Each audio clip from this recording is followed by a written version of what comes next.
কালকে আন্দোলনে কিছু মুসলিম ভাইয়েরা আমাদের উপরে হামলা করেছে। আমরা তো আপনাদের ভাই, আমরা আন্দোলন করতেছিলাম, সেখানে পুলিশ প্রশাসন ছিল, সেখানে রাষ্ট্রীয় লোকজন ছিল, কিন্তু তাদের অপেক্ষা করে কেন আপনারা সন্ত্রাসী স্টাইলে আমাদের উপর হামলা করেছে? আমরা তীব্র নিন্দা এবং প্রতিবাদ জানাই। আমরা বলতে চাই, স্বাধীনতার 50 বছরে দেশে 75 লক্ষ হিন্দু জনসংখ্যা শূন্য হয়েছে। এ পর্যন্ত কোন সরকার সনাতনীদের ন্যায্য এবং যৌক্তিক দাবি মেনে নেয়নি।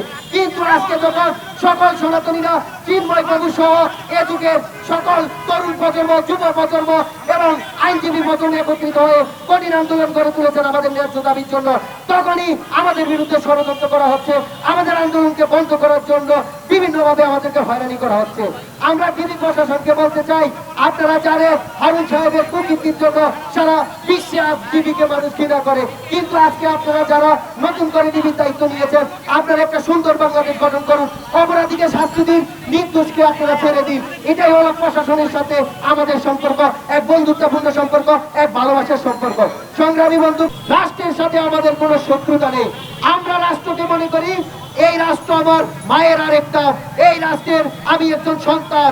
কিন্তু রাষ্ট্র যদি ভূমিপুত্রদের ন্যায্য দাবি, ন্যায্য অধিকার মেনে না নেয়, তাহলে আমরা আমাদের এই অধিকার আন্দোলনের জন্য কঠিন থেকে কঠিন কর্মসূচি করব। 3 জন সহকর্মী গুরুতর আহত অবস্থায় ঢাকা মেডিকেলে ভর্তি করা হয় এবং অনেককে তাৎক্ষণিক প্রাথমিক চিকিৎসা দিয়ে বাসায় পাঠানো হয়।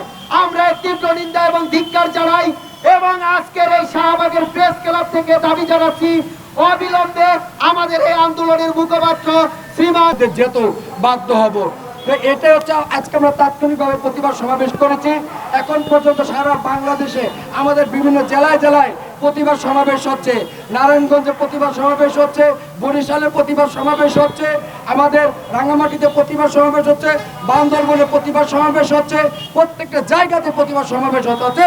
এই শান্তিপূর্ণ দেশকে সরকারকে অনুরোধ করবো, আপনারা আর আমাদের রাজপথে নামাবেন না। আপনাদেরকে বারবার আহ্বান করছি, একটা বার আমাদের সাথে বসুন, একটা বার আমাদের দাবিগুলো শুনুন। আমরা বিশ্বাস করি আমাদের সাথে বসলে আমরা রাজপথে নামবো না। আমরা আমাদের দাবি আদায় হলে আমরা রাজপথে নামতে চাই না, কারণ হিন্দু সম্প্রদায়, সনাতনী সম্প্রদায় কখনো রাজপথে আন্দোলন করে যাবে এরকম মানসিকতা বহন করে না। কিন্তু যখন রাষ্ট্র আমাকে আমার সাথে বৈষম্য করবে, আমি কিন্তু ঘরে বসে থাকতে পারবো না।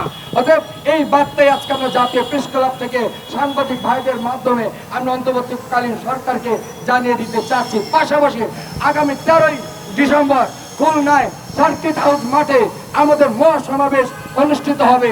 চিন্ময় প্রভু যদি কারাগারেও থাকে, চিন্ময় প্রভু যদি বাইরে নাও থাকে, আমাদের সমাবেশ হবে। সমাবেশ বন্ধ হবে না।